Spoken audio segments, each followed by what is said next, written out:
list because everybody's paying attention to something maybe Ethan, a little different than the other. Ethan. Yep, I got you. All right, you got me? All right, good deal. All right. All right, well, I'm going to keep the headset on, okay, and then we'll just go from there. Like I said, if something doesn't sound right on your end, just text me. All right, sounds good. All right, let's see. All right, there we go. All right, loud and clear. I hear you loud and clear. All right, well, you know the drill. We'll go from there. I don't know if Ronnie will be here when we start or not, but I can handle it. All right. All right, thank you very much. Yeah, no problem. All right.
Good. I've checked everything with Ethan. Ethan's doing great, so we'll be on shortly. What's the difference between a house and a home? A house is somewhere you live. A home is somewhere you start a family, make memories, or continue family traditions. At GMFS Mortgage, we make home happen. And our tradition is to help our clients from start to finish, whether you're ready to buy, build, renovate, or refinance. For more information, check out gmfsmortgage.com. That's gmfsmortgage.com. For GMFS Mortgage, where we make home happen. GMFS LLC, MLS 6497 is equal housing lender. Mortgage is originated in Portable Road, Suite 208, Baton Rouge, Louisiana 70435. Loan applications are subject to credit and property approval. We are the soldiers of the Louisiana Army National Guard. We are your neighbors. We are your sons and daughters. While we serve part-time, we are learning valuable life and job skills. We are earning money for college, for trade and technical schools, and for certification. We are proud to serve both our country and our home state. We are your Louisiana Army National Guard. Sponsored by the Louisiana Army National Guard, aired by the Louisiana Association of Broadcasters and this station. Chevy trucks have you covered when the road takes you from smooth sailing to Chevy Colorado will eat up some of the toughest terrains with 5 available drive modes. And Silverado and Silverado HD have the muscle to take with multiple engine options and impressive towing, while Silverado EV is the perfect combo of performance and capability, making it a snap to hitch up this electric truck and hit the road. Wherever the road leads, Chevy trucks are right there with you. Chevrolet, together let's drive. Men, not feeling like yourself in the bedroom or in life? It might be low T or ED. Goodwood Men's Sexual Wellness provides private, effective treatment designed for real results. Pricing starts at $125 a month with no long-term contracts. Handle it at yourgoodwood.com. Like most of you, I don't like billboards, and that's why I don't have any. If you've been injured and the insurance company isn't treating you right, I'm Spencer Callahan, and I'd like to help. Spencer Callahan is the one to see. Call 387-2323. LA 2620484, office in Baton Rouge. WNXX Jackson, KNXX Donaldsonville, and WDGL HD2 Baton Rouge. This hour brought to you by Spencer Callahan Injury Lawyers, LA 21-12681. Offices in Baton Rouge. This is Sports Shorts Radio. It's the fastest 2 hours on the radio, covering it all from the Fighting Tigers of LSU to the tracks of NASCAR on 104.5 ESPN Baton Rouge. Now, here's Ronnie Rantz, Tommy Krysan, and Hunter McCann. And welcome, everyone. Ronnie Rantz, TK with you here over at the Bruley Walk-Ons on this gorgeous Saturday morning. Hope everybody is having a good one over in Lake Charles, Lafayette, Baton Rouge. We are on the west side of Baton Rouge at the Bruley Walk-Ons. We'll be here till noon today. Bruley Walk-Ons, probably one of my favorite spots to eat, man. They do such a great job, a great management team and everything. It's about 5 to 10 minutes from downtown Baton Rouge. Bam, just pop across the bridge, and right across from Bruley High School is the Bruley Walk-Ons. And it's the only Walk-Ons with a mural of yours truly on the opposite side of the wall from Alex Bregman. Well, no, there's a lot of legendary, famous, I don't know, celebrity. Infamous. I could throw a few words in there, but no, but you're up there, and, Yeah. and your autograph's up there too. Yeah. Some people need to get a little. I'll tell you what, if you come into Walk-Ons in Bruley and take a picture of Ronnie's autograph of his picture on the big mural wall, kind of in the back left corner of the place, send it to Sports Shorts, send it to Ronnie. And we'll buy you next cold pop. Absolutely. And also bring it by Woodenhaven Furniture Company on Government Street. Joel will give you 15% off if you show him no the doubt. picture that you went to the Bruley Walk-Ons. Ronnie, we got to start photo. the show today, and you and I didn't discuss what I'm about to say, with about 2,255 people at Pete Goolsbee Field last night. Many thanks to all the fans. Many thanks to USSSA. Many thanks to families of the players, and many thanks to the Acadiana Cane Cutters. What a night. We had 3-camera stream going. We had, Josh Pusha was great on the PA. All the interns did a great job. What a night. Like you made a comment to me a few minutes ago. That's kind of what you had in mind a little over 5 years ago when you said, hey, I'm going to buy the Rougarou. Right. Yeah, I mean, you're right, Tom. I can't thank everyone enough. I mean, it was really a dream come true type of evening.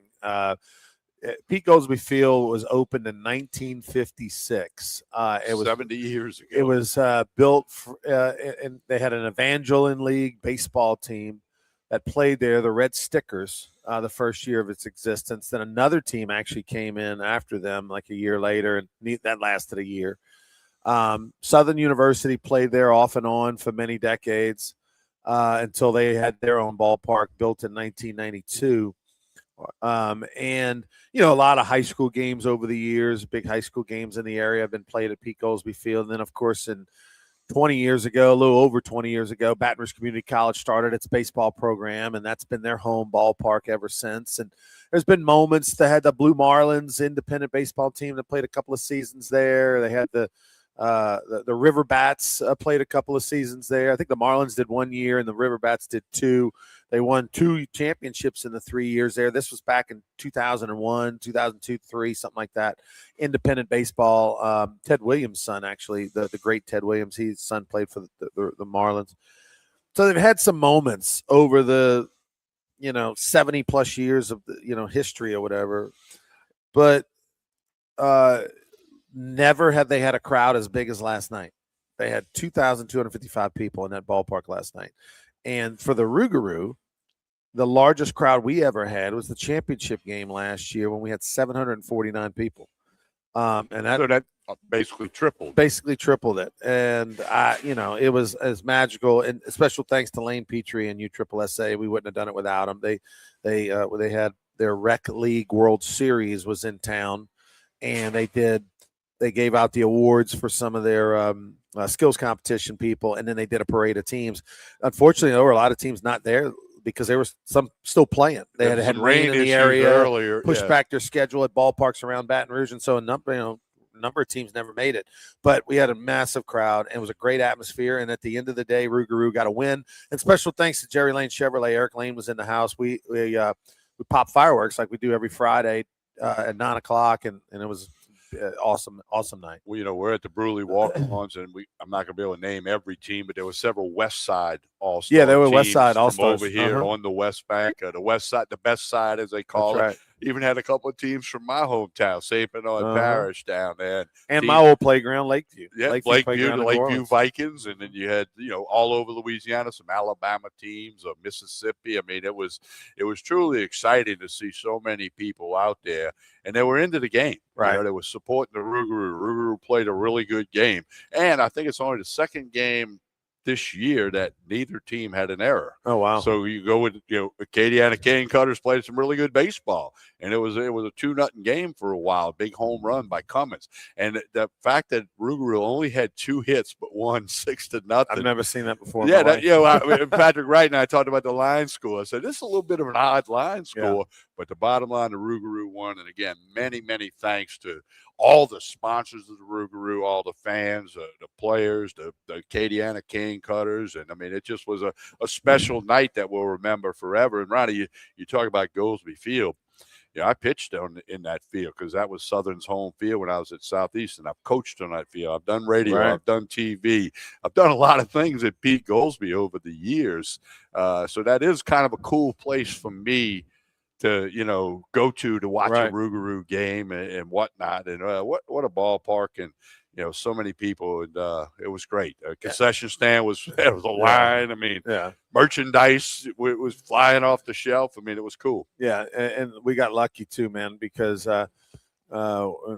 I think the big man upstairs was looking out for us because they had rain spots in different parts of town. Never rained a drop at Goldsby, and we did have the field tarp before the game just in case, and never needed it. And it wound up being a magical night. Everything went smoothly. And we can talk about it now because it's Saturday morning. But on Wednesday, when I was looking ahead to the Friday and even Thursday, and I'm like you and Casey, and we all looking at the weather thing about every 20 minutes or more often, I was thinking, man, I hope this don't. And then I think as early as Friday morning, there was supposed to be a lot of rain from like 1 o'clock to 4 o'clock. Right. I'm like, okay, we'll be all right by game time.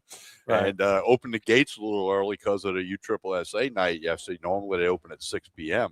And but the baseball gods took care, as Skip would say. Right. The baseball gods were looking out for the Rougarou, the Cane Cutters, and the Texas Collegiate League. Well, tonight, the Baton Rouge will travel to Lafayette, to Youngsville, technically Fabacher Field. So the Rougarou and Cane Cutters will resume their series tonight, 7 o'clock. You can, of course, watch it on TexasCollegiateLeague.com, TexasCollegiateLeague.com, or I got it up on the screen for those watching. Yeah, go to the ballpark. Tonight in Lafayette, and then we'll be back at it home game Sunday night, 7 o'clock at Pete Goldsby Field. The Rougarou will be back in action. And by the way, the Texas Collegiate League, it's a summer college wood bat baseball league. The difference between second place and seventh place is 2 games. It's only 8 teams in the league.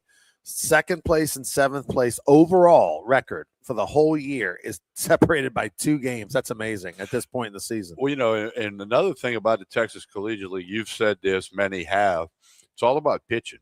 And this week, the Rougarou have got 3 of the best pitching performances, maybe 4 if you count Collins getting before he came out at Acadiana on Thursday night.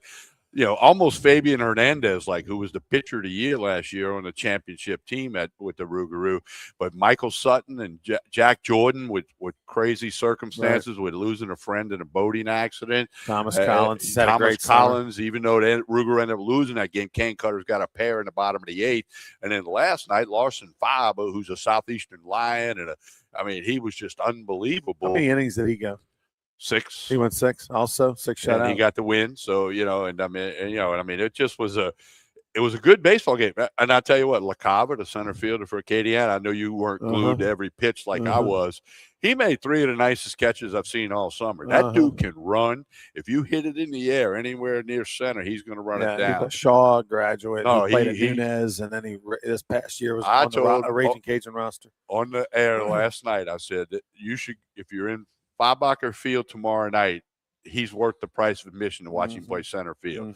You know, and so it was cool. Yeah.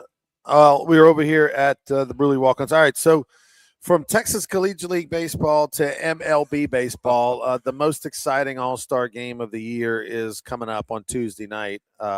They will finish this weekend, you know, playing their regular season games. Sunday. And then Monday they'll have the Home Run Derby. Tuesday they'll have the In All-Star Philadelphia. game. And Bryce Harper is in the Home Run Derby. So is Kyle Schwarber. Oh, nice. Late edition, Kyle Schwarber. That's good. And that's good. The Philly fans will go nuts. Yeah, place to be 5 packed. Phillies are on the All-Star roster. So, you know, not Aaron Nola, but 5 others are. So we say this every year, and it just seems to get more obvious as time passes by. You can't even mention the NFL anymore. As far as all-star games go, whether it be hockey, whether it be basketball, whether it be baseball, because, again, I'm not even mentioning Pro Bowl. They don't even have a game anymore. They just play a bunch of carnival games. But there's no doubt that the baseball is the daddy. I mean, it's the one. And a little glitter coming off this year because Ohtani, who's got a lower leg injury and it will not even go to Philadelphia. Okay. So he's not even going to go out there and wave, okay? And then tomorrow, Paul Skeens from LSU, obviously, and then Mizorowski, who's the hardest thrower in MLB for the Milwaukee Brewers, who have a really good team. They pitch against each other tomorrow. So neither of those are going to throw Tuesday night. No Ohtani, no Skeens, although Skeens has had a couple of rough outings lately. Mizorowski, but still, I think the Philadelphia flavor with the Phillies in it, it's still going to be pretty cool. And they have gone back to wearing the team uniforms. Right. Something you and I have talked about for 10 years, Right. like get rid of that whatever, okay? And so it's going to be cool. I always look forward to the All-Star game, and I'll do that Tuesday night. Yeah, I'm really excited about them wearing their own uniforms. I mean, I just love all the different unis represented. And then it used to be, you know, they still have the rule where you have to have one player, right? Correct. Yeah. So, I mean, that's big, right? No matter how bad your team is, you're going to at least have one guy. And, I mean, you know, it's not maybe the juice that it used to be when there was 3 TV channels or 4 TV channels back in the day.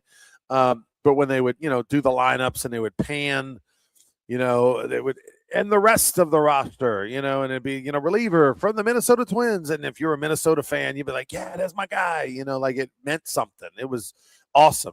So I'm really cool that they brought back that tradition. Yeah, that's really cool. So that's going to be fun, you know. So we go from Rougarou to MLB. And, you know, one other thing we can mention, Ronnie, Jake Latz, who had a brief LSU appearance, 8 1/3 back in 2016, transferred to Kent State, got hurt. He's an all-star who's had a brilliant year as a relief pitcher. He's a lefty for the Texas Rangers, my team. Latz is also an all-star and will probably pitch because they're going to throw 7, 8, or 9 guys on each team. The Jake Latz story. So he's out of Illinois. He and Michael Papierski, I think, were high school teammates, Tommy. I think they went to the same high school. And they signed, you know, with LSU. And, of course, Michael Papierski was a switch-hitting catcher, very good defensive catcher, and had a nice, long pro career. He's now retired. He lives in Baton Rouge and making this area his home, even though he's from Illinois. He married, you know, from down here. I think he just had a baby, or she's pregnant, or they just had a baby, something like that. So, good dude. So, anyway, Michael Papierski ended up playing for me with the Marucci White Sox, and Jake Latz was supposed to play. This is the summer between their senior year in high school and their freshman year in college. And I had a number of players over the years, everybody from Antoine Duplantis to Kate Savick to Mark Laird, Andrew Stevenson, et cetera, that had played for me with that during that time, the Marucci White Sox. And Latz never came because he had an arm injury. And that arm injury lingered throughout his entire college career. And to the point where this guy who was super highly thought of out of high school, like Jake Latz, had he been healthy, maybe he doesn't go to college, right? Or had he been healthy, it would have been one of the best pitchers to play at LSU. It would have threw a whole lot more than 8 innings. Absolutely. But he had troubles at the end of high school. He had troubles at LSU, troubles at Kent State, and was sort of just a forgotten footnote. I mean, as you mentioned, 8 innings he pitched while he was in Baton Rouge. But the dude was a big-time recruit. And in modern medicine, it got healthy, got the treatment, got the surgeries, probably would have been done for 20, 30, 40 years ago. But nowadays has the ability to stick around, got healthy, and here he is in the All-Star game, the Major League Baseball All-Star game. It is a tremendous story. Think about it. 10 years ago, he was almost a forgotten figure. And so here he is today. I mean, that's awesome. It may have helped him back then if he'd had some River of Life capsules, right? And, because I'm a big fan of them. Took my River of Life capsules this morning at riveroflifecapsules.com. Got that up on the screen. And I know you're a fan. Hunter, Derry Beckwith, Joel Davis. Everybody's a fan, right? Yeah, riveroflifecapsules.com. You hear us talk about it for a long time. And if you're wondering what it is, go to riveroflifecapsules.com, check it all out. You can also set up an initial consultation with the gang over the phone, in person at their office off Suma, right by Our Lady of the Lake Hospital in Baton Rouge. And you can see what it'll do for your body. If you've got aches, if you've got pains, if you've got inflammation, if you've got arthritis, if you're that guy that makes that noise, like you when you get up out of your chair to go to the fridge to get a cold pop and you make that noise, then you need to be a River of Life Capsules.com patient. Like, I'm not a doctor, but I'm telling you that if you make the noise, call River of Life Capsules.com. You'll see the results, immediately. And it's less than $40 a month. You can get a bottle. You can try whether it's one pill a day, whether it's two. You take it as needed. I mean, it's up to you, but it's worth it. They've upgraded River of Life to have even more powerful formula in it. It's all natural ingredients. It's more pain relief than ever before.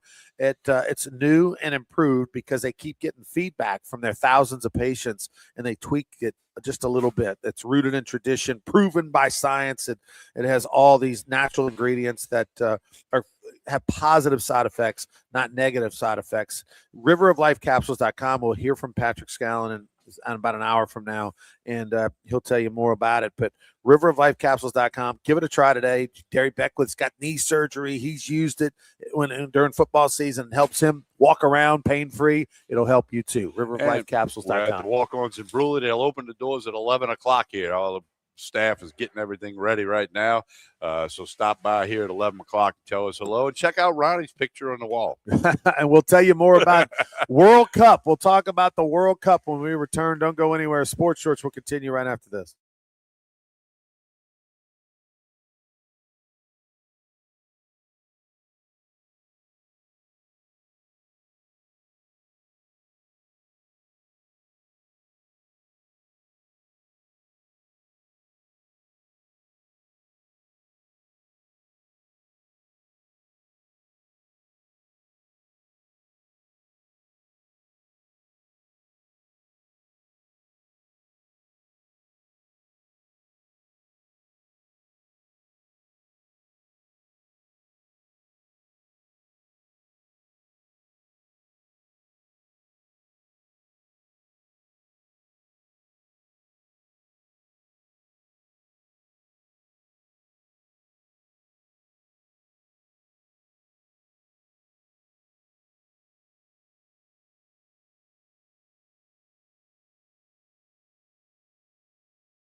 This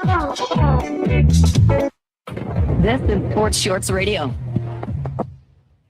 Welcome back, everyone. Ronnie Rantz alongside Tommy Krysan over here at the Bruley Walk-Ons. The doors open at 11 o'clock here at the Bruley Walk-Ons.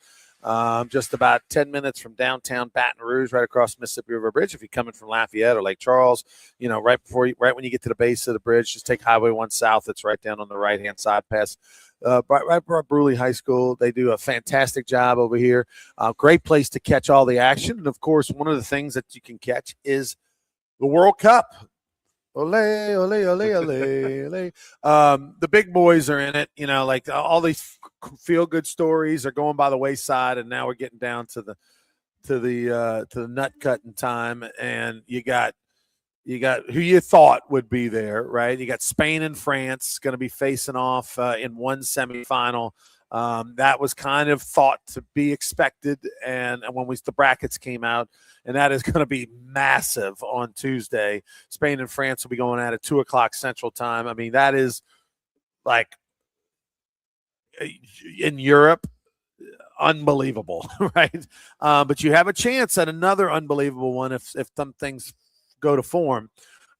You've got England playing today. Who's England taking on, Tommy? I'm looking at it right now. England and Norway play at 4 o'clock. And Norway's today. been an unbelievable story. That's going to be a tough match. England's a slight favorite. Yeah, England, that's a coin flip. 8 o'clock tonight, Argentina, a decent favorite against Switzerland. Right. If we can get England and Argentina, that would France be and something Spain else. will play Tuesday. That's going Right. to be huge. Tuesday at 2 o'clock. France and Spain, I mean, that is going to be massive. But look, can we get Messi in there going for back-to-back World Cups? He has been the story of the entire deal.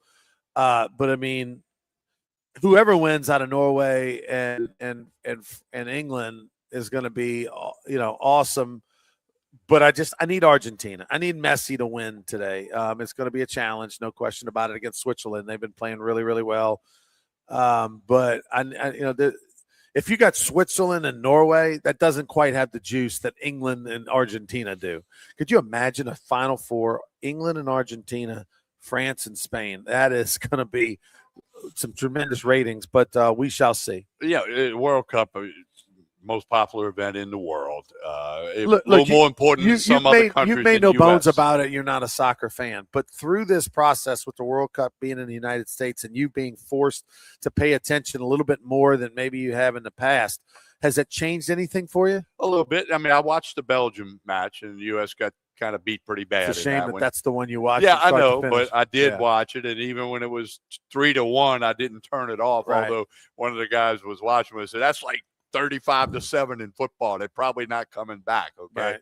And then like you made the comment on Sports Shorts Friday that how Tom Brady made the analogy that was bigger than the one of the other matches had a bigger comeback than when they came back from down 28-3 to Todd McClure's Falcons. Yeah, that was the Argentina come from behind victory the other day when they were down 2-0 in the 77th minute or something of the game. You only played 90 minutes plus extra time, and they scored 3 goals and went 3-2 to get to the semis. So for me, I'll tell you my World Cup history. So in 1994, the World Cup was in the United States. And that was the first time that John Cicada opened up. That's how long ago it was. Ooh. John Cicada, one of my favorite singers in the 90s. So he he opened up the. he was you the, didn't play soccer as a kid, never. and it was not offered. I don't think when Lakeview Playground had a soccer team. They might have, but I don't remember it. And when I was a kid in St. Bernard, it wasn't even offered. Right. Okay. And obviously, you didn't play in high school because you played football, basketball, and baseball, and I played basketball, baseball. So it was never really like top of mind. Right. But go ahead. Like, so what got you into for it? me, 1994 is when I feel like that's when I first really knew anything about soccer. I mean, I knew about Pele and we all knew Pele and certain things, but I'd watch the World Cup final or something like that. But as far as like really getting into it, and it was the United States World Cup 1994, and I was playing minor league baseball and working at a restaurant. I had surgery. So it was during the summer. I wasn't playing. I had gotten released by the Milk Padres. I had surgery, was working at a restaurant. in Tempe, Arizona. And I remember like maybe certain groups, Colombian fans or Argentinian fans, certain groups renting out like I was working at Monty's La Casa Vieja was the name of the restaurant. It was a famous restaurant in Tempe because it was in like the oldest standing building in Tempe. It had been the first structure or something that was ever built was where this restaurant was. Now, Monty's closed like maybe 2 years ago or something like that, but it was a legendary place, and a friend of mine's family owned it. And I remember like paying attention to World Cup, John Cicada opening ceremonies, these different groups coming into restaurants, and I watched and kind of got into it. But like the Olympics, as soon as the World Cup's over, there goes your interest in soccer. And so I would kind of pay attention every 4 years in the Olympics, pay attention every 4 years of the World Cup. The women had some nice runs and won the World Cup championship and all things like that. So, just every 3-4 years when big events like that, you'd pay attention and get into it. Well, what all changed for me was when the New Orleans Saints played the Minnesota Vikings in London 3-4 years ago. And I go up there with my brother and friends to go watch the Saints. And while we're there, we say, well, when in Rome, do as the Romans, right? And we got to go check out a professional soccer game while we're here in London. I mean, we got to go see what this thing's all about. And there's so many high-end, high-level Premier League, Champions League. There's so much soccer in the London area. You talk about an hour-and-a-half radius from where we were staying in Soho. And we had like 3 or 4 choices of games we could have gone to. And we decided to go to see Chelsea at Crystal Palace. Now, Crystal Palace and Chelsea are in the Premier League. And, of course, Chelsea's one of the biggest brands in all of professional soccer. Crystal Palace would be like the Saints, right? The blue-collar part of town. They got their rabid fan base, but they're not the Rams, or whatever. So I went and had the best time ever. Like, it was amazing, the vibe, the energy, the experience. And I went, it clicked for me, and I went, okay, I get it. And if I was living in England or if I was living in Europe, I'd be all in on it too, based on my experience in person. Make a comparison, because you have been to the Kentucky Derby, and that's a spectacle. How did that match you went to compare to when you went to the Kentucky Derby? I would rather go to a Premier League soccer match. Okay, that's what I was trying to at least see. And here's the thing is that I went to just a regular season Premier League. I went to like week 4. Yeah, I went to like week 4 of a 17-game football season. I was like week 3 or 4. I wasn't at the playoffs. I wasn't in anything that super mattered. And it still had that kind of energy for me and everything. Whereas, like, say the Kentucky Derby, which I've been to, and it's a bucket list type event, there's a lot of buildup. But I mean, the actual that horses run for a couple minutes. That's it. You know what I mean? 2 minutes and 3 right, seconds. Right. You're over. I mean, so yeah, I would rather go to Premier League, and they play. I want to say in the Premier League, and I know somebody's going to know the number, and I don't. I want to say like 40 something games during the regular season. So if you've got a team, you'd have 24 or so home games. That's a long season over the course of many months, and it's pretty awesome. Have you ever been to Talladega or Daytona? I've never done Talladega or Daytona for the racing, auto racing. The only racing I've ever done is I went to the Coca-Cola 500, I believe it was called, in Atlanta 20 years ago or so. LSU baseball was playing at the Georgia Bulldogs in a 3-game series. The Jumbo Sports Network and CST, we were televising that Sunday game. And I flew into Atlanta to drive to Athens like the day before or something like that. And George Boudreaux, the founder of Boudreaux's Butt Paste, good friend, was sponsoring a car. Like they sponsored a car a few times a year. The Butt Paste car? Right. And he had the Boudreaux's Butt Paste logo on the hood, and there was a female driver. She was a school teacher and a female driver. And I got to go in the pits and hold the little stop sign, how they lean over with the sign so that the car knows where to pull into the pit. I got to hold that sign a couple times, which was really, really cool. Now, I think the car finished last, because I think Boudreaux and them had like $10 for a budget, and everybody else had like $1 million. Well, George Boudreaux had Boudreaux's Pharmacy in Covington. Okay, this is before all the national chains showed up on every other corner, and it was a very popular place. Covington was a small town when I lived there, and I knew George. He had kids that played at the rec department, the whole bit, and he developed that in his little lab behind the pharmacy counter. Well, the E True Hollywood story on that, because he told me, was that he was working for a pharmacist who had already come up with that compound to help with diaper rash, and it didn't have any fancy name to it. It had whatever the chemical name was, but when George, the people would come to the pharmacy and say, hey, do you have any more of that, that diaper cream or whatever? Well, eventually it morphed to, do you have any more of that butt paste? Yeah.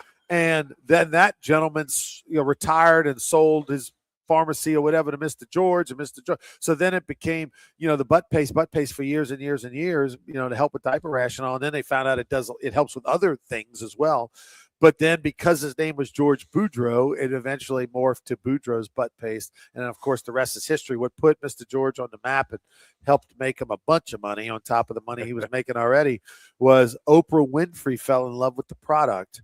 And she, how they have Oprah's favorite things, which used to be an episode once a year where if you were lucky enough to be in the audience for an Oprah's favorite things taping, she usually highlighted 5 to 10 things a year. And most of the time she would give away those products on air. So like under your seat, they would be a tube of Boudreaux's butt paste or a Coca-Cola can or whatever it was. Yeah. Right. And one year she decided to feature Boudreaux's butt paste as one of her favorite things. And it wasn't just for diaper rash. She used it for other things. And because when Oprah puts her stamp on something, it exploded in the stores and Walmart and all that. Mr. George bought a $500,000 Prevost bus because he's a huge LSU football and athletic supporter. He's tailgate and everything, and he had a big giant $500,000 Prevost tailgate bus, and on the bumper sticker, on the license plate, it said "Thanks Oprah." I didn't know that part. And I know he went to the game at Notre Dame that year, and he was on national TV on the sideline. And then Oprah did him a solid, and like years later, in one of her episodes of Oprah's all-time favorite things, she brought it back again, and he made another lick. Ronnie, before we go to break, don't forget Court Street Cafe right up the highway in Port Allen. Steak night tonight, the brunch tomorrow. Jason and the staff do a super job at Court Street Cafe in Port Allen. I'll be out there Monday night for Sports Shorts Monday, which will air at 6:30 on Facebook, YouTube, and X. That'll be Court Street Cafe in Port Allen. Check it out. We got Joel coming up after. We got Joel Davis over at Woodenhaven Furniture Company. He's waiting for you to go see him. We'll talk to JD the Hog when we return next. We got Major League Baseball draft, LSU baseball talk as well that we'll get into, and a whole lot more. Don't go anywhere. Sports Shorts will continue for the Bruley Walk-Ons right after this.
Welcome back, everyone. Ronnie Rantz here with you alongside Tommy Krysan at the number one walk-ons in all the land, the Bruley walk-ons, just 10 minutes from downtown Baton Rouge. And joining us right now, speaking of Baton Rouge, in the heart of Mid-City is Woodenhaven Furniture Company. And wherever there's Woodenhaven Furniture Company on a Saturday, most of the time there is Joel Davis. JD joins us. What's up, sir? Ron, what's up, my dude? Good to see you're back on your own show. I mean, the last. God dang, dude. I mean, literally have done the show. By the way, last week, debacle. Not sure what was going on last week. Yeah, I heard we had some technical difficulties with your phone call. A few. Just a few, right? Yeah. Okay. Hey, listen. Here's the deal, dude. God is good, bro. Look at the weather outside, guys. Look at the weather. You know, nothing will make you appreciate good weather. He's going to say it's furniture weather, Tommy. No, he's bad weather. What? I was just telling Tommy you're about to give me it's furniture buying weather. 100%. 100%. Chamber of Commerce Saturday, Ron. But more importantly, bad weather makes you appreciate good weather that much more. Thank you, the Lord upstairs, for a beautiful sunny Saturday, right? Love the idea that we're on the verge of high school football. Love the fact that we're on the verge of college football and NFL football. Couldn't be any better. This is the type of year that gets me jacked, Ron. You understand what I'm talking about? I hear you, Joel. Ron, I'm telling you, dude, I look like I'm on steroids, and I'm not, because I'm so jacked right now because football is right around the corner. I mean, the veins are popping. Joe, everything's just happening. Joe, yes, only July. Sorry. It's only July the 11th. Yeah, haven't even had media days yet. You want to see what I'm going to look like on August 1st, Ron? It's going to be ridiculous. I'm going to look like Arnold Schwarzenegger. It's going to be stupid. I don't know about that. Joel, Lou Ferrigno. I'll look like Lou Ferrigno, the Hulk. Joel, you got about Ron. 12 to let's see, you got 7, 8, about 10 more days to get in the Red Zone fundraising night at the ballpark for you and your coaches. We've got about 7 more home games. So you need to hurry up and get it in. A lot of guys need to be invited, Ron. Yeah. So I get a call from Brewerton the other day. Let's go to the Brewski. Head coach Zachary High football. Oh, my God, dude. Him and his staff.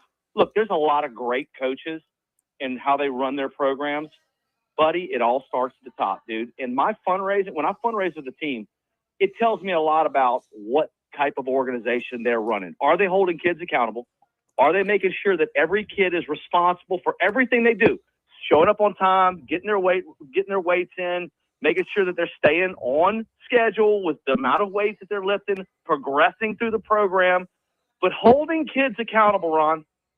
And I'm going to tell you, nobody does it better than the Brewski up at Zachary High School and that staff. So he calls me 2 days ago. He goes, "Hey, man, I just want to give you an update on the card sale." Now, mind you, they only have like 95 varsity players, right? They have like another 100. Then they got then another 50, say, freshmen. So we run our fundraiser with the varsity first, right? And then we come back with the freshmen, and then we come back with the middle school, blah, blah, blah, blah, blah. But my point is, and Ron, you've done this before. You remember when you were selling those cards, those little discount cards? Yeah, and back you in the day. handed kid 20 cards. And the state average is about 10 cards per kid sold. That's about the average on the state.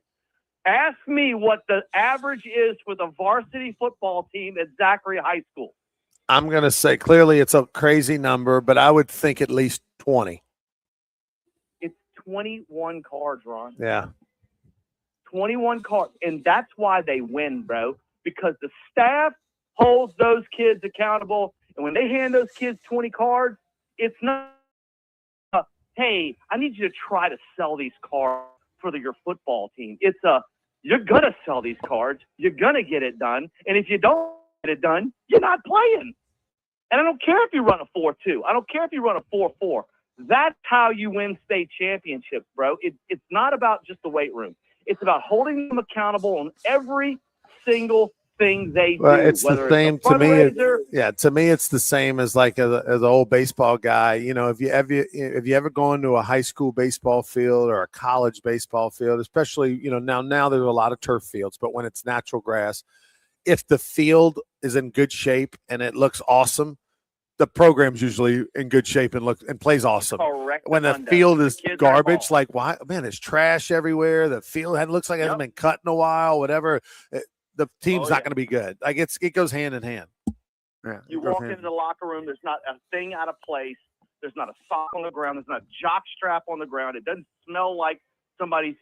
All right. I'm about to have lunch. Come on, I got you. You hold everything. Hold these kids accountable. When you hold them accountable with the little things, you tend to win games on Friday night. So my point is, I just wanted to give a shout out to those guys because they are dominant, and they're not the only ones. There's plenty of other ones that are out there that do just as good as them. But they were fresh in my mind.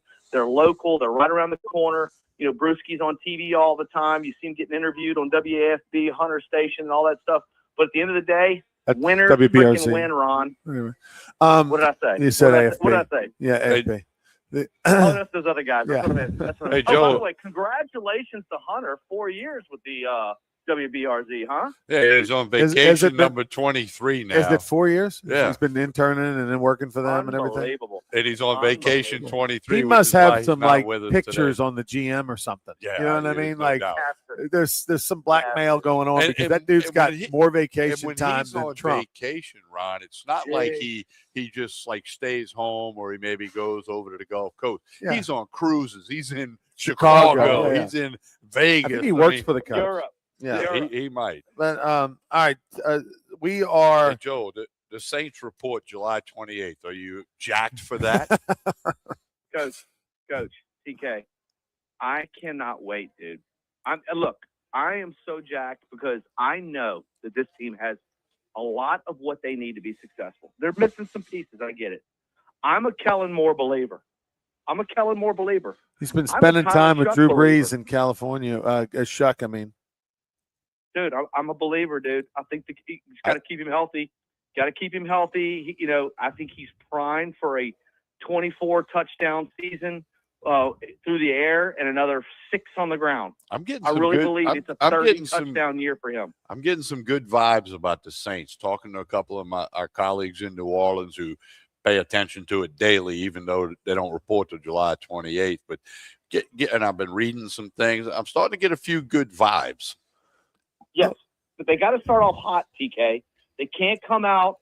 The gate flat. They have to come out and get a quick head start. Win minimum 2-2 out the gate. 3-1 would be amazing. A 2-0 start would be unbelievable. And that's what they have to do. They can't come out and drop 3, be 1-3 and then have to fight their way back. Even though in this division that they would still have a chance, right? Because we understand that this division's not the greatest. I mean, bro, they have everything that they need to do. I can't wait to see what our first round draft pick does. Tyson, I can't wait to see him actually on the field and how he works with A-Chain and Shuck and this whole offense, how it's going to work together. How Johnson's game is going to improve now that you have other tight ends like Fant and my boy from Georgia in the tight end room now. I'm pumped about that, dude. They're telling you, dude, they really improved this roster in the offseason. And I think if they get off to a hot start, when that confidence grows, buddy, this team can take off, right? It has a lot. Mental is a big part of this. You know that, Ron. TK, you know that the mental aspect of the game is massive, right? And so they have to get off the hot start. And if they do that, man, look out. Talking with Joel Davis. He's over at Woodenhaven Furniture Company in the heart of Mid-City. If you go by there today, you tell them you heard it right here on you get Sports Shorts Radio. Nothing. You're not doing tax for them, at least. I mean, come on. I tell you what, if you come by here today and you say Ron Rantz sent you or Tommy Krysan sent you, I'll give you a little something. I might have to stop by and say I sent myself. I don't know. What are you going to give them? Listen. I will give them a purple and gold duck, even if they don't buy anything. Even if they don't buy anything? All right, TK, I'll see you over Even there. if they don't- TK, you and I, we're No, going by. not you. You said if I You just said- said. You I'm said going it, to say Ronnie. Tommy. Ronnie said it, Tommy. Tommy told me, and then I told Tommy. Right. That's easy. You just. No, I'm sending Ronnie. Ronnie's sending Tommy. Get the ducks ready. Imagine that. Ronnie's going to show up when things are free. Not one invitation. He's on you, Hey, Ron. I was the biggest Rougarou fan on the planet last year. You didn't get Me and invited been to last a year. You game just this showed year. up. You just showed up. You didn't get invited. Have you been to a Rougarou game? One invitation. Yeah. You need Not an one invitation. invitation this year from the big guy. Not one call, not one invitation, nothing from the big guy. Joel, did you And see? finally- Did you see how many people were at the ball game last night? I did not. How many did you have? 2,255. What the? So the game you went to, A Rougarou game? the or- no, 2255. 2255 at the Baton Rouge Rougarou game last night. We had Now, the how many of those- U now, Triple how S. many of those are paid customers? 2254. A lot, a lot, a How lot. many of those 2,200 got a VIP? Oh well, no, How no, no, many no. We don't, no. We don't give away VIPs, Joe. But no, trust me, it was a magical night. They had the USSSA Rec League World Series. You sold some definitely some chips and hot dogs and some stuff like that. Like Yeah, you we can did all bet right. you can get drunk. And the Rougarou merchandise. We did all is very right. popular. Yeah. We did You all can right. pay for the duck, Ron. You No. can pay I for want the my free duck. I want my We free need duck. a Rougarou duck. Unbelievable. Or a All right. duck or Rougarou. All right. Joel, look at the schedule and get your red zone fundraising night ready. We only got about a week and a half left, so you got to figure out what you want to do. Season's over already, dude. Dude, it's our last home game. Our last regular season home game is the 22nd, I believe. Right? That's correct. July- Wednesday the 22nd. Wednesday the 22nd. Could be a playoff game the next Yes, week. that's what I'm saying. Like we did last year. We need to do All right, the red Joel. zone night.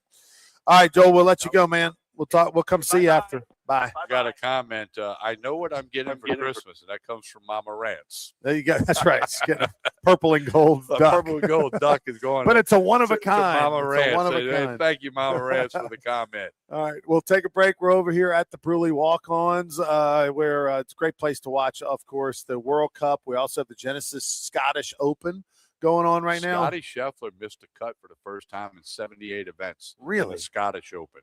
First cut missed. Did That was like the fifth longest ever. is Burns? PGA. Did Burns I play don't in know it? how. If I don't know, Burn. I'll check that out during the break. But we gotta get the break. All right, we'll take a time. I'll be back with more sports shorts. Don't go anywhere.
Welcome back to Sports Shorts Radio.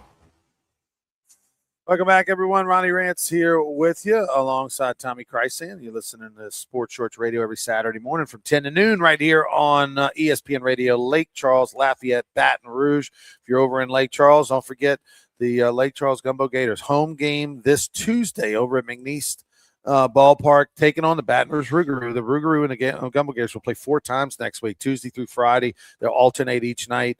Actually, Wednesday in Baton Rouge, we're bringing the Lake Charles Gumbo Gators to Baton Rouge, and we're bringing the Lake Charles Gumbo Gators dance team. Good. They're going to come perform.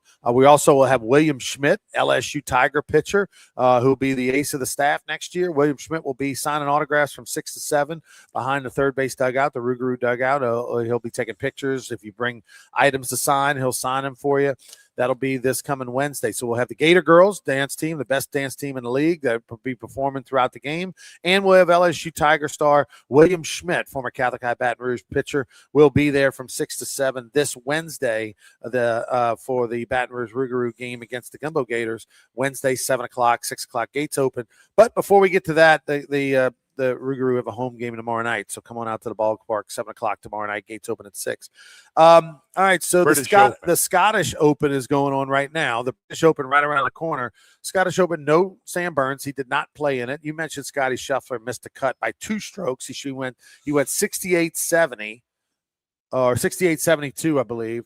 That didn't get it done. He missed by 2 strokes to cut. Rory McIlroy is tied for the lead going into the third round later today. The British Open, where is it this year? Royal Birkdale. Royal Birkdale, yeah. I got a buddy that played it. I think you're playing it next year.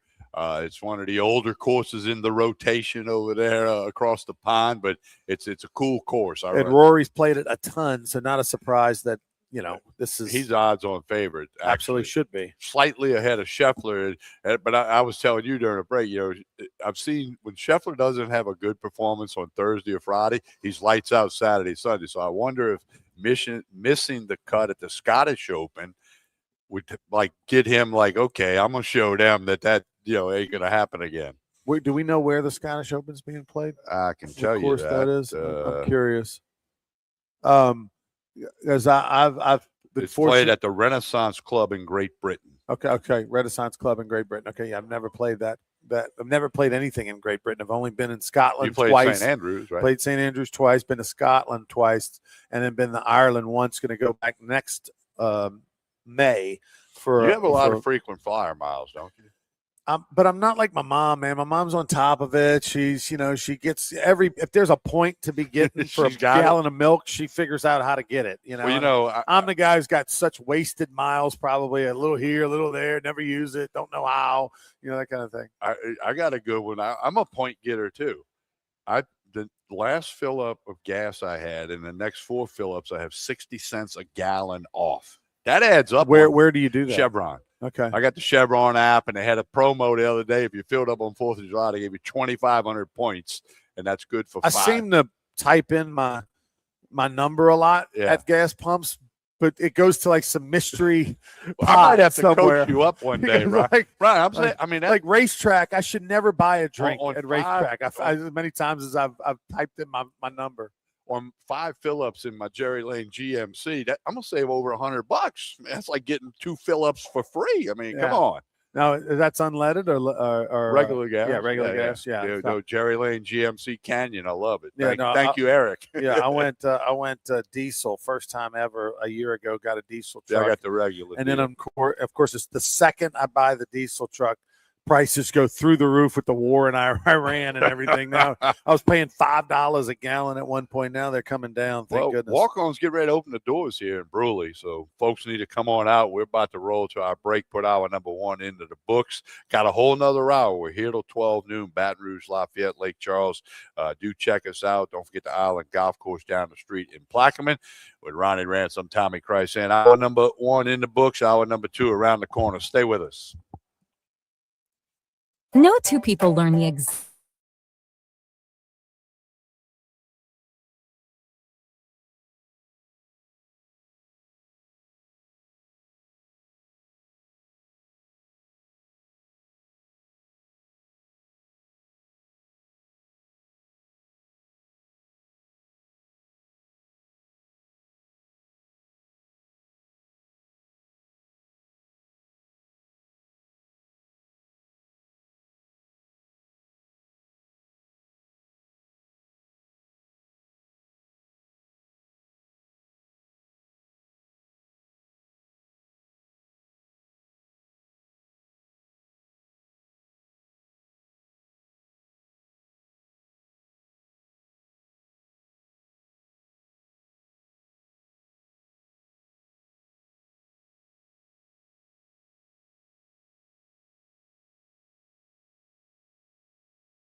WTGL HD2, Baton Rouge. This hour brought to you by Spencer Callahan Injury Lawyers. LA 21-12681. Offices in Baton Rouge.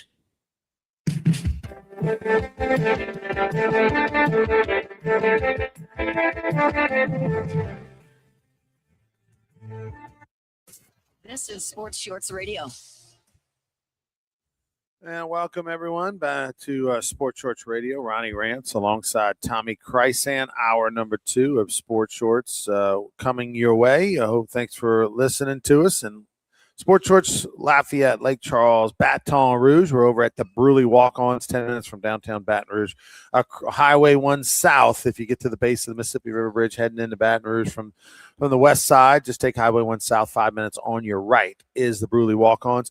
The place to be. I was out the last couple of weeks, only joined via segment, I guess. And, there's something I want to bring up, Ronnie, and I know I'm going to blindside you with this, but somebody very close to you and I, and you hadn't had a chance to comment. Roger Kadar passed away at the age of 74. Well, his services were last Monday. You were out of town. Yeah. I had something I had to do and couldn't make it, but I hosted his show one year when Clarence Buggs had some kind of surgery and couldn't do it. Roger paid me to host his show here in Baton Rouge, like the whole 15 shows, and he never said no if you asked him to come on the radio or TV or Roger, can you come meet this person? But and he had battled brain cancer. He had some illnesses. It wasn't a great last year or so for him, but what a legend, Roger Kadar, and I know he meant a lot to you. Yeah, I hated that I didn't end up making it to his service. I know Skip Burtman spoke. Hiller Moore, district attorney, was a really good friend of his and spoke. And obviously Roman Banks and other Southern officials. Wilbert Ellis, the former Louisiana, he is in the Louisiana Sports Hall of Fame as an Ambassador Award winner, former longtime coach and AD at Grambling, also spoke. I was in Omaha, Nebraska all last week at the Stinger National High School Baseball Championship Series presented by Raising Cane's. It was 18 states represented, all-star teams from 18 states. Louisiana made the Final Four. And myself, I was the executive producer of it all week for ESPN. And then Todd Walker, myself, and Lynn Rollins did the semis and the finals. And I had a lot of wrap-up stuff to do over there, and then I couldn't, there weren't a lot of flights. I couldn't get in earlier. And I actually changed flights to get in a little earlier when I was going to be able to make like the second half of the service, and then the flight ended up being delayed. But so my history with Roger Kadar, who is in the Louisiana Sports Hall of Fame, and we obviously became great friends for many years. The first time I can remember meeting him, I knew who he was. Of course, the Southern baseball coach, and I knew who he was as that in the 80s. I was a senior in high school. The Texas Rangers, I believe, invited me to go to a pro tryout at Bruley High. Actually, it's kind of funny that we're here in Bruley with the story.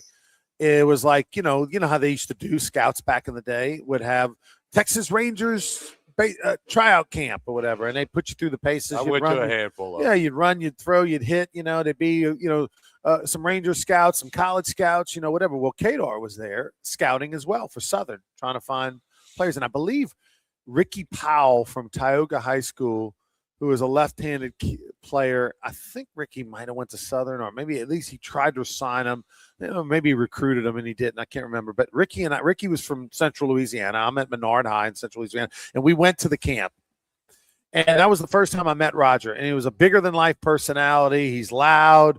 He's got a great, sense of joking. And I remember talking to him and yucking it up. And, hey, Coach, I am going to LSU, and, we'll play against y'all. And that was the first time I met him.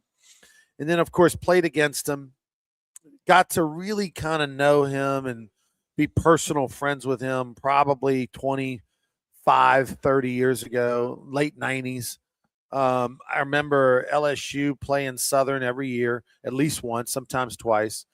And they would play, and I remember them playing at Zephyr Field in the late 90s. And at the time, Southern had never beaten LSU.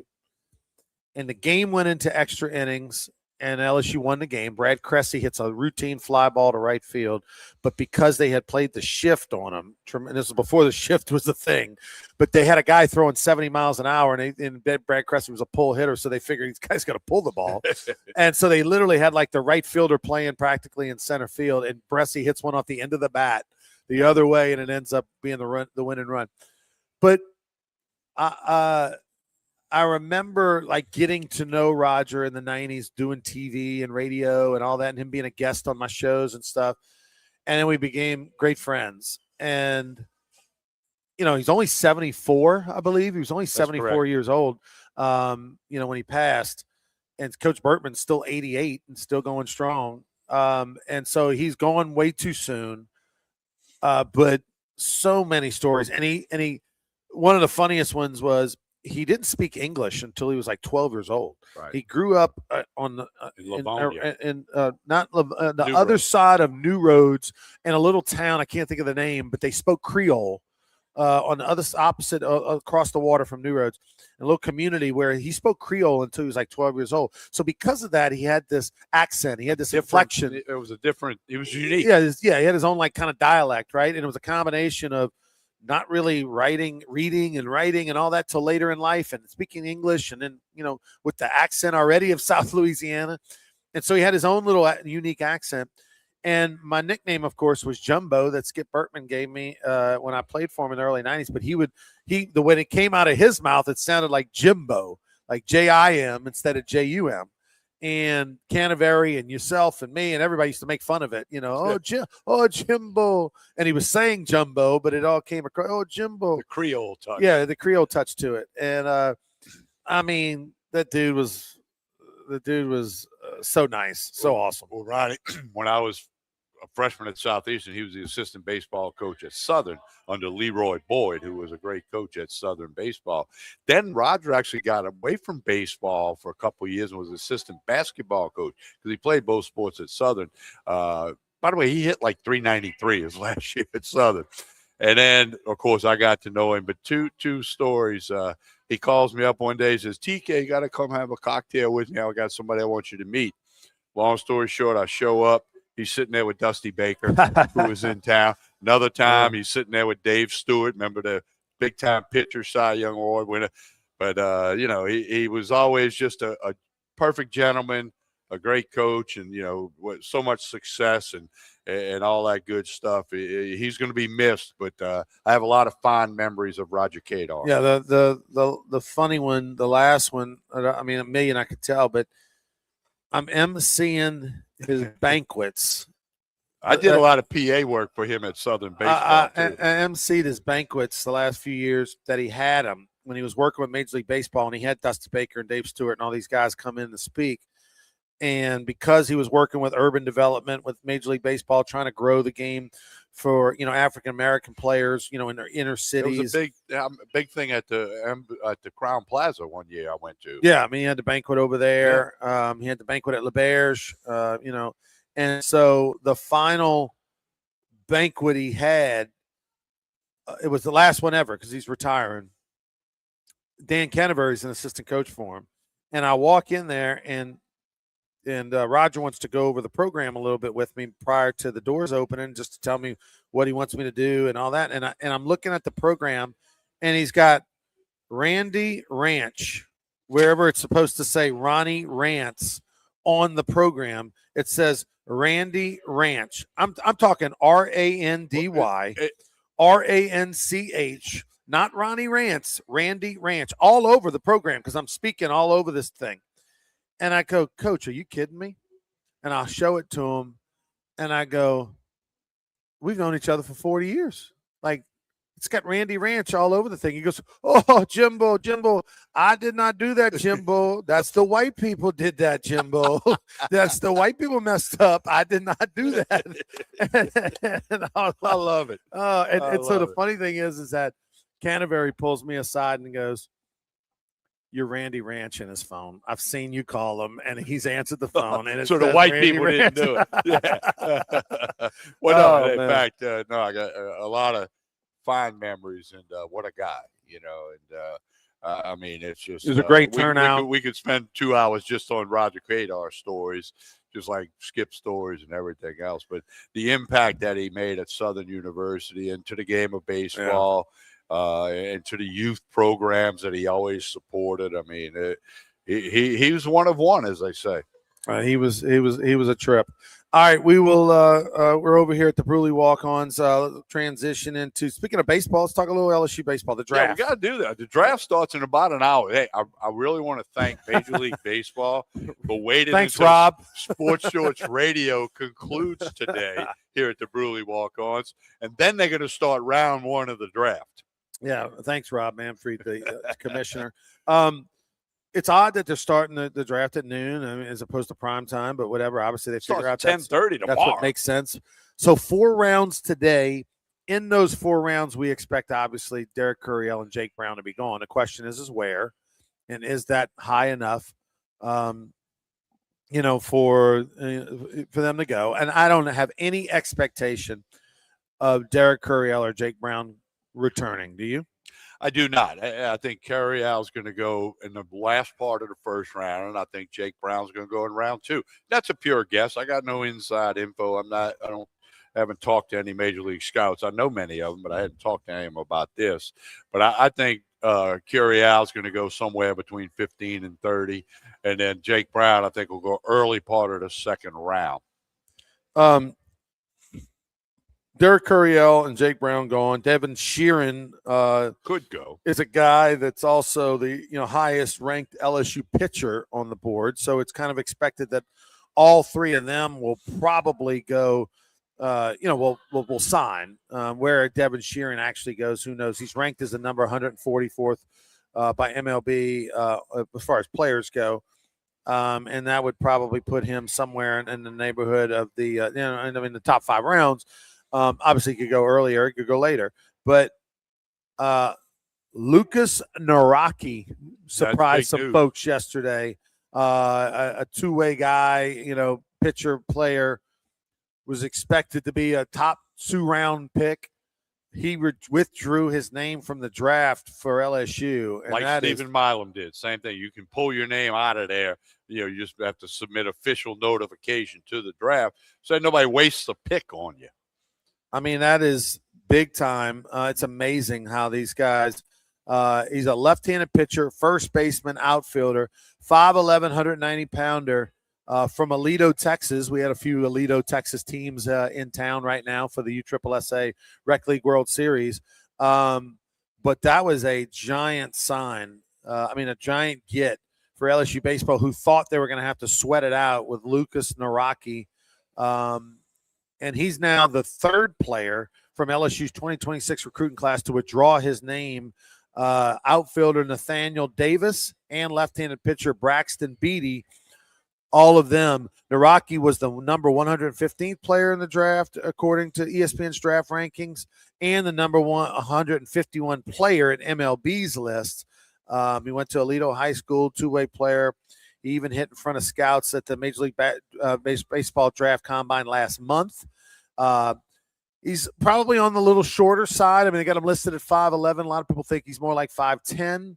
But he has a fastball that can reach up to 95 miles an hour from the left side, and an excellent slider as well. Throws a changeup, which he didn't have to use much in high school, but we'll probably develop that. And according to scouts, one scout told the Advocate, as a freshman, he could come in and pitch meaningful innings and get left-handed hitters out, kind of how Griffin Herring did when he was a freshman. Remember, Griffin Herring did so well for LSU. Throws a bunch of strikes, and his breaking ball is really good. Talking about his slider. Had a high asking price, obviously, as you should.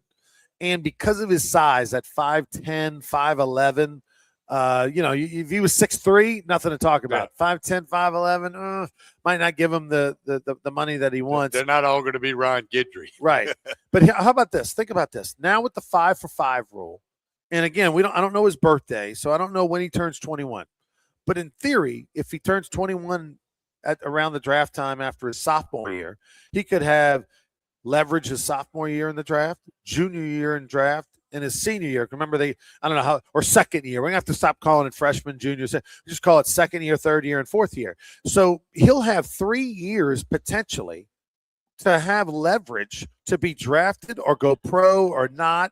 And so think about it. If he stays at LSU for 4 years, remember he got 5, but if he stayed at LSU for 4 years, he'll probably have made $1 million. So he'll make $1 million if he's really as good as they say he is. And then he can get drafted and go in the pro draft and maybe get another couple $1 million. Well, Ronnie, I said this on Sports Shorts Friday. You heard me say it. I mean, why wouldn't a guy want to go play at LSU or there's a lot of great SEC schools, make $200,000-$300,000 a year instead of riding a bus in Des Moines, Iowa for 12 hours to play a couple of 7-inning games and a doubleheader and eat a pizza at the end of the night? Why wouldn't you want to go to, LSU with the fans and the stadium and the facilities, compete in the SEC and find out if you're really any good? A lot of guys think they're good, but find out if you're really good. And this is no slight to the other SEC schools. It's obviously the best college baseball conference in America. 11th place team won the national championship. Yeah, 11th place team won the national title. There you go. And the 14th place team beat the 11th place team in Hoover. Right. So why wouldn't you want to do that instead of riding around the Midwest or up and down the Eastern Seaboard, playing single A ball? Oh, you're in double A, but whatever. But so no, what Major League Baseball has done was shrinking the draft, cutting back the number of affiliate programs they have on all the MLB clubs, has been a big boost for college baseball. Yeah, no, does this surprise you? It doesn't surprise me one iota that Jay Johnson's team next year is going to be loaded. I mean, not one iota. Think about it. All of their starters from this year on the bump are coming back. All of their weekend starters in February, when they started off 9-0 or 6-0, whatever it was, 8-0, whatever it was, that pitching staff is all returning, and they're going to be juniors. Throw in the new guys. Then you throw in the transfers. Then you throw in the freshmen that are now sophomores, and and then all these transfer portal players. Like I'm telling you right now, Jay Johnson's not taking this bad season lying down. No, Jay Johnson is on a mission. He has said that I got to do a better job of constructing the roster. That's basically quote unquote. And speaking of one of those starting pitchers, William Schmidt, the former Catholic High Bear, he will be at the Baton Rouge Rouge game this coming Wednesday. So make your plans to attend. Bring the kids out there. If you're an LSU fan, baseball fan too, come on out. Let's buy a ticket, get in. You get to meet William Schmidt between 6 and 7. He'll be under a tent behind the third base dugout, signing autographs, taking pictures, you name it. And then he'll throw out the first pitch as well. That'll be this Wednesday night. And we'll have the Gator Girls dance team from Lake Charles, one of the best dance teams in the league. They will be here as the Lake Charles Gumbo Gators travel to Baton Rouge this Wednesday. And prior to Wednesday, they're home tomorrow night. So gates open 6 o'clock tomorrow night against the Acadiana Cane Cutters. So get on out to Goolsby tomorrow night. All right, we'll take a time out. We'll be back with more Sports Shorts live from the Bruley Walk-Ons right after this.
Now back to Sports Shorts Radio. Welcome back, everyone. Ronnie Rantz here with you over at the Bruley Walk-Ons, just across the Mississippi River from Baton Rouge. Looking forward to it. I think I'm going to go black and redfish. What are you going to do? That's one of my go-tos here and I'm going to check out the menu. A lot of times when we have Hunter here, I'll eat before the show's over, but I'm going to do it after. I'm going to go with something, but the black and redfish, I get it with the crawfish cream sauce. It is really good here at Walk-Ons. All right, before we get back to talking a little bit about the draft, let's bring in Patrick Scallon, the founder and owner of riveroflifecapsules.com. Angiogenesis Medical is his company, and they came up with riveroflifecapsules.com years ago. How did this come about, Patrick? Hey, good morning, guys. So, yeah, long story short, we have been in the durable medical equipment field for over 25 years. And we saw thousands of patients coming in with severe pain, severe arthritis, severe joint pain, and they were taking and are taking many of them still the same over-the-counter stuff. And, anything that you're taking that's not natural and organic, and what they have out there at your drugstore or whatever store you take for pain, arthritis, inflammation is bad for you. Basically, after 3 days you can't take it because it might, severely harm you. So basically what we did was we said, what can we do to create an anti-inflammatory, anti-arthritic, and anti-joint pain, anti-stress product that would actually be good for you while you take it? So when you take River of Life capsules at riveroflifecapsules.com, it's good for 10 parts of your body. And so it eliminates the pain, it eliminates the arthritis, it eliminates the, every type of pain that you have in your body and de-stresses you out, and it's good for you. And it's proven also to be anti-aging. If you go to riveroflifecapsules.com, you won't be disappointed, everybody. We've improved the formula. We've improved it. We've increased the pain relief. We've tweaked it, as you were saying earlier, Ronnie. And people are doing fantastic. You just take 2 pills a day. In 20 or 30 minutes, you will feel serious pain relief. It doesn't make you drowsy. It doesn't make you dopey. It doesn't make you weird. You just feel great at riveroflifecapsules.com. It's a game changer. I appreciate it, Patrick. Appreciate it for joining us. Let's head back to the Major League Baseball draft. The amount of money, I looked this up, Tommy, because I kind of wanted to see what we were talking about here. The last pick in the second round is slotted for $1.3 million. Okay, now that's not what they're going to get. They might get more, and a lot of times they do, but slotted for 1.3. The third round, the last pick of the third round. Keep in mind, there's some sandwich picks too in between the, first round, second round, third. The last pick of the third round is like $750,000, and so in essence, if you're a good attorney, you're looking at $1 million for the last pick of the third round. So anything in the first 3 rounds is a really good chance you're going to get $1 million or more. Well, I mean, you're going to get $1 million or more in the second round, but third round as well. Yeah, I mean, it is what it is. And part of that is because there's only 20 rounds, so the money they have that they allocate for the draft is higher because they don't have as many guys to worry about signing. Jake Brown doesn't have. I mean, Curriel and Jake Brown both have leverage now. Now, Curriel would just finish his second year. Jake Brown finished his third year. But it's not like a traditional third year for Jake Brown because now he can play 5. So Jake Brown actually has real leverage now. And what I mean by that is if you're a junior and someone drafts you and they offer you $100,000 and you say, no, I want $200,000, you're saying I'm willing to go back to college for my senior year. Well, okay, you can go back to your college for your senior year, and they'll kind of know about what you'll make. You get going back to college, but then when you get drafted after your senior year, that's it. You really don't have any leverage. Whatever monies they give you is just courtesy money. But if you're Derek Curriel, you finish your sophomore year. Well, now he's got leverage this year because he can say, I go back for my 3rd season. He's got leverage next year because he can go back for his 4th season. And when he gets to his 4th year, he could say, I'm going to go back for my 5th year if you don't pay. So these guys are going to be able to really stretch the pot and get as much as they possibly can if they're a 1st, 2nd, 3rd round pick. I agree with you totally, and it's all about negotiating, the leverage, and the posturing, and get as much money as you can because you're not going to get it forever. But you, as great as Curiel and Jake Brown are, we don't know that they're going to have a 10-year Major League Baseball career, so they got to get it while the getting's hot. And I think they're both in a great position to be able to do that with their handlers, their agents, their people. Curiel finished the season super hot. He had a 10-game hitting streak to end the LSU season. He batted .447 during that streak, had 7 doubles, scored 13 runs, walked 9 times during that 10-game hitting streak, had a .542 on-base percentage. So he was fantastic. Another guy for LSU that finished hot, and he will be back, was Milam. Milam finished at .296 for the year, with 15 doubles, 1 triple, and 11 homers. Remember, Tommy, he was hitting like 249, 250 at one point in the season. And not that, like 2/3 of the way. And then just went on a tear towards the end and finished with all that with a .981 fielding percentage. One thing about Milam, and I'm going to go back to one of Skip's terms, he's one of those guys who comes up with the timely hit. Okay, he might be 0 for 3 and maybe, pop one up to the catcher or whatever. And then all of a sudden when you need him in the 7th or 8th inning, he comes through. And that's kind of been his story since he's been wearing, the LSU uniform. And of course, what he did at shortstop, I mean, he had a couple errors late in the year, but he was really, really good. There were a lot of really good shortstops in the SEC. He was one of them. Jake Brown, as we talked, finished the year .309, had 165 at-bats. Remember, he missed the last 17 games of the year due to a hand injury. He was number 5 in the SEC in homers, number 5 in RBIs, and number 9 in total bases at the time of his injury. He had 16 homers with 17 games left to play. He would have easily cleared the 20 threshold, in my opinion, before he got hurt. Not a long-term, career-ending injury. He's fine. Aaron Beatty, by the way, .317 he finished for the year with 18 homers. Of course, Aaron Beatty coming back. But his emergence, Aaron Beatty's emergence, and Milam's emergence, how they turn their seasons around offensively from halfway through the season to what they did the second half is amazing. You think Jake Brown, corner outfielder in pro ball? Corner, probably left because – I don't want to be critical, but his arm's not, a plus. Yeah, but it's really He's good. accurate. He's accurate, which is maybe more important. Yeah, I mean, if you have a better arm, put him in left, but I think he can play right. And probably his arm will get a little bit better as he, in pro ball, especially being a former pitcher and everything like that. Yes, I think he's a corner outfielder, going forward. But there could be a team thinks differently, but probably not. Yeah, I mean, it's exciting.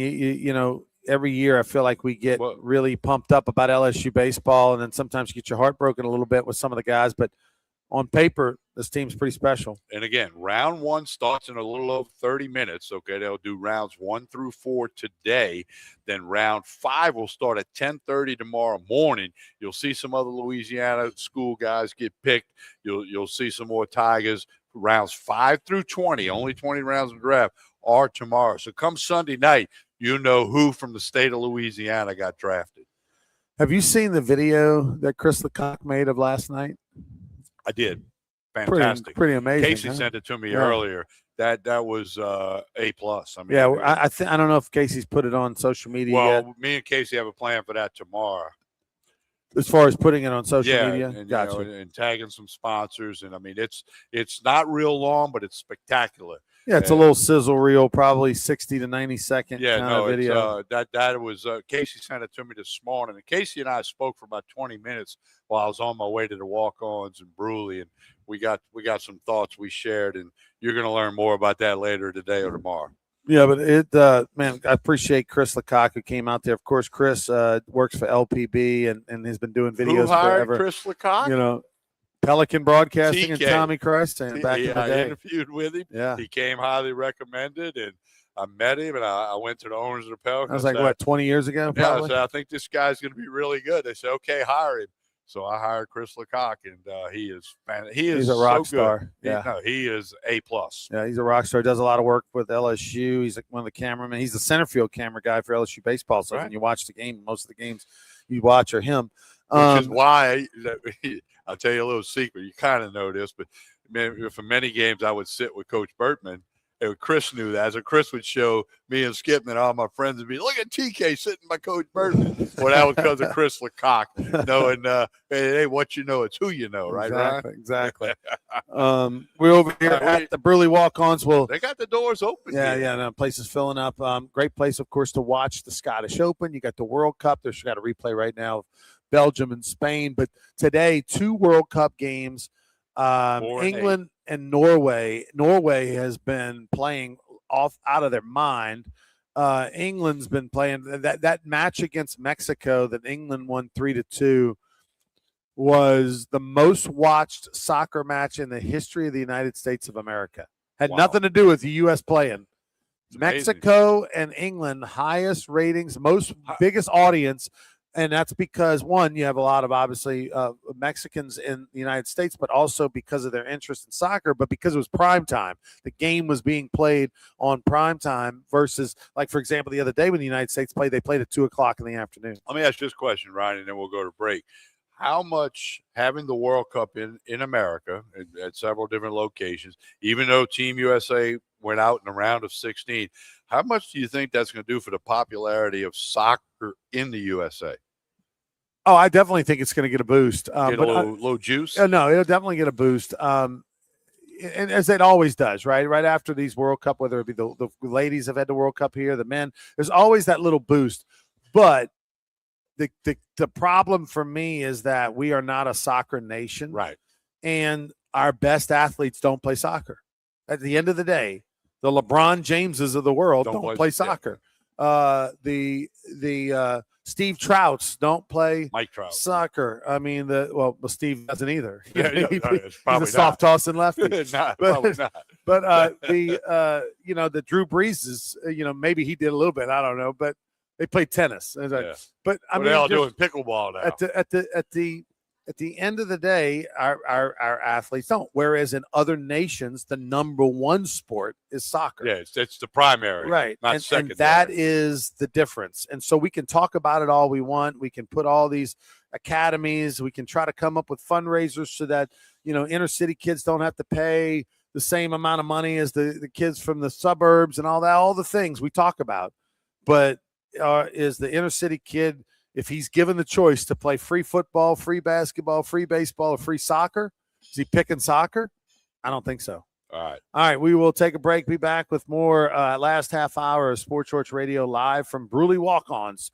Ronnie Rantz, Tommy Krysan. Thanks for listening to us over in Lake Charles, Lafayette, and Baton Rouge.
Welcome back to Sports Shorts Radio.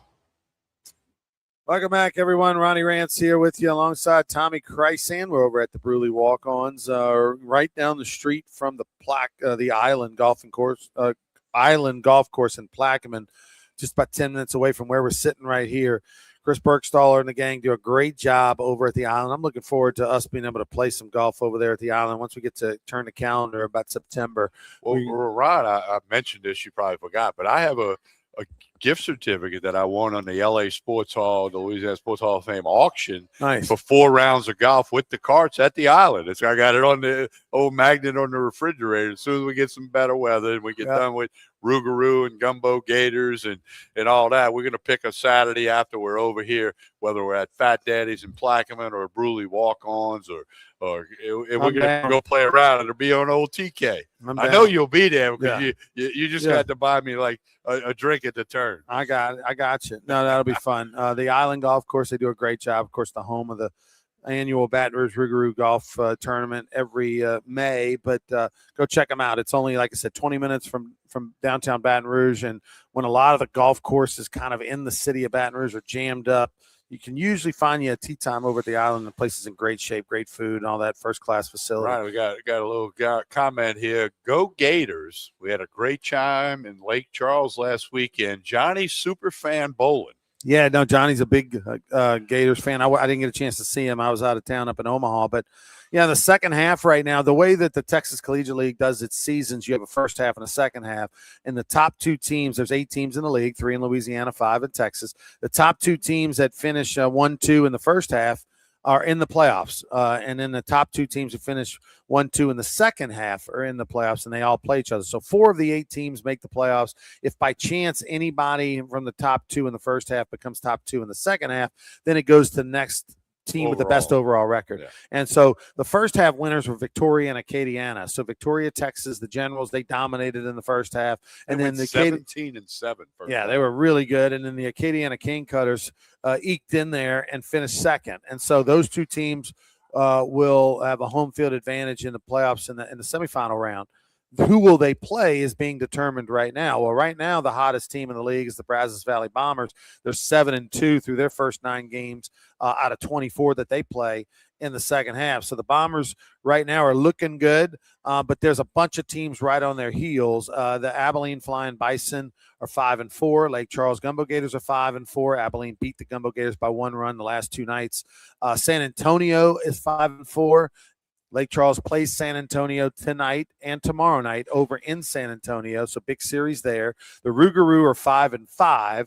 Victoria Generals are 5-5, and then you have the Cane Cutters and the Sherman Shadow Cats, both 3-7. So really, Acadiana and Victoria don't, they're kind of coasting, waiting to see who they will play. And right now it's Brazos Valley looks like the leader in the clubhouse, but I mean, plenty of baseball left. They've only played 9 games. There's 15 more to be played. But Abilene and Lake Charles and San Antonio and Baton Rouge are all right there battling for that second spot. Yeah, we'll keep you posted on that. Just check out the websites and connect on social media with the Baton Rouge Rougarou Lake Charles Gumbo Gators. Ronnie, it's hard to believe we got to deep into the second hour, and now we bring up LSU football. The Tigers, everybody knows, they open September 5, national TV against Clemson. Right now, Ronnie, LSU's an 11.5-point favorite, over and under 50.5, which I think is a notch lower than I might have guessed it to be. Lane Kiffin, his staff, Ed Orgeron, and all the guys, they're working that portal, they're working the recruits, and they're everywhere. LSU football right around the corner. The over-under to me is always difficult to figure out that first game of the year. I think you take the under on the first game of the year. I agree. Personally, I think you're still working out. Both teams are going to have a new quarterback. New quarterbacks, playing conservative. Don't want to feel it out a little bit. Maybe not. I mean, now look, Lane Kiffin being conservative, I know is funny, but I don't know, man. Obviously, LSU fans want to see Lane Kiffin slinging it all around, seeing him going for it on 4th down, trick plays, reverses, you name it, some creative offensive stuff. But as you mentioned, new team, new players, new quarterback. There's got to be a little bit of just win baby in there, and no matter how you got to do it. Yeah, and there's going to be a little bit of unknown, even for Lane Kiffin and his staff. They don't know exactly what Sam Levitt's going to do, or many of the other guys. Trey-Dez Green, and me. I look for big things out of him this year. 28-21, that's an under. We always do that. We make a score, and right. But a lot of people, really getting ready for LSU football, and don't forget all the high school teams, and of course we already talked about the Saints. They report July 28th down in Metairie. They'll start practice the next day, but LSU football, it's going to get real interesting. I'm going to guess they open up. They report somewhere around August 1, 2, or 3, with the first game being September 5. Usually it's roughly 30 days before the regular season opener, which, as I said, for LSU is Saturday, September 5. That's 2 days before Labor Day. Second game for LSU, Louisiana Tech Bulldogs come to Baton Rouge. And then, Ron, week 3, LSU in Oxford against Ole Miss. Oh, my, is that going to be a week? I'm going to be there, and I'm looking forward to it. I think it's going to be ugly. I think it's going to be really ugly. I think it's going to be. You mean the off the field stuff? Yeah, the fans. Yeah, social media, the jawing and everything. I think it is going to be. And I know Lane Kiffin doesn't care from a standpoint of he's not going to care that they're going to boo him. He's not going to care that they're going to yell all kind of crazy things at him. But all it takes is one idiot, to ruin a good time, if you will, right? Yeah. And to go from ragging to crossing the line and, a mob scene or throwing something and hitting them or, throwing a punch or whatever. I see what you're saying. But there's such vile and hate for Lane Kiffin from so many of the Ole Miss side. That the scorn lover thing, but even beyond that I really they're going to have whatever security times 10. They cannot take it for granted. I would think LSU's not going to take it for granted. They're going to try to bring as many of their own state troopers and things like that as possible. But I think it's going to be really bad. I think Lane Kiffin is going to be. Do they need to put him in a bubble?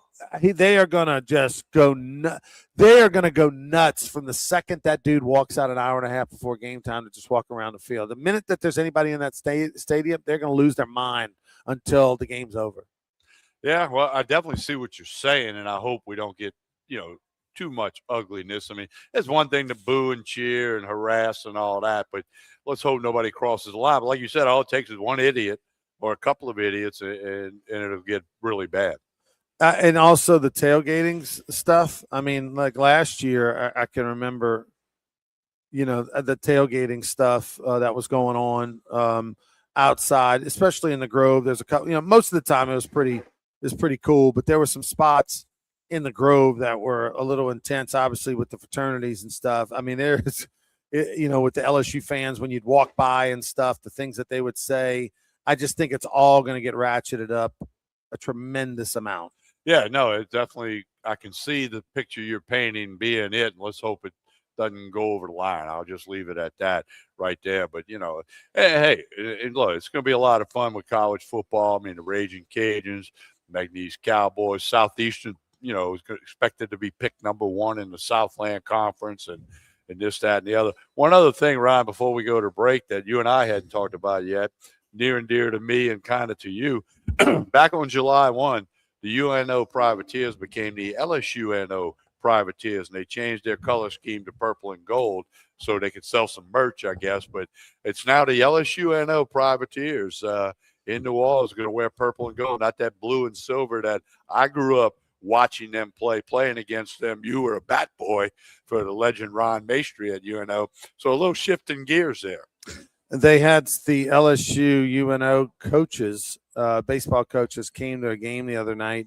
Not last night's game, but the one before. They were in the stands wearing their new polos. They had their new LSU UNO polos. It's the same Privateer logo, just everything's made purple and gold. And I think it's going to be a little weird. My dad, by the way, was a UNO grad. He got his undergrad degree at UNO.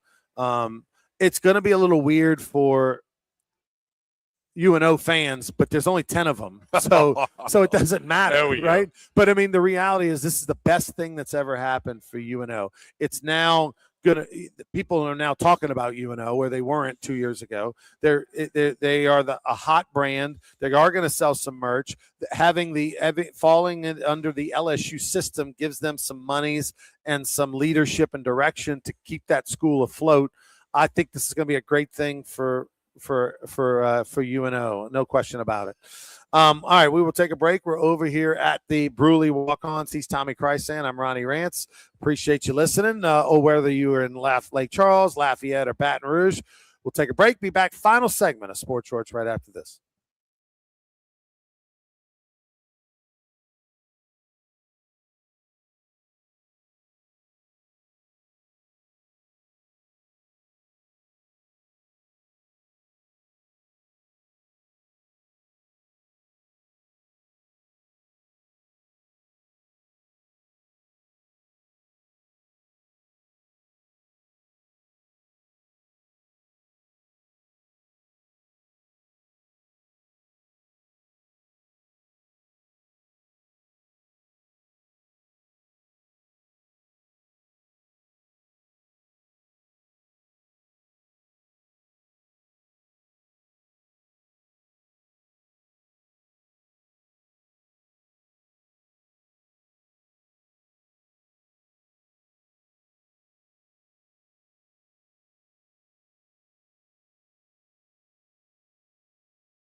This is Sports Shorts Radio.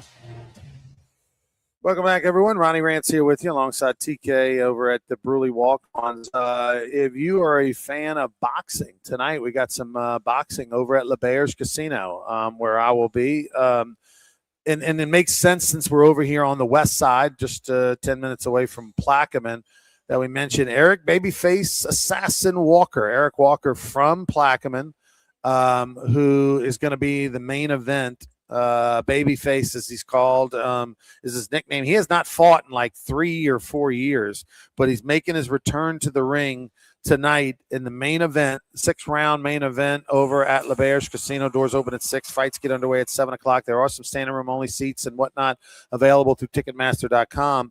It's going to be a sold out event, I'm sure. He was 20-4 as a professional boxer. He did 13 years of incarceration.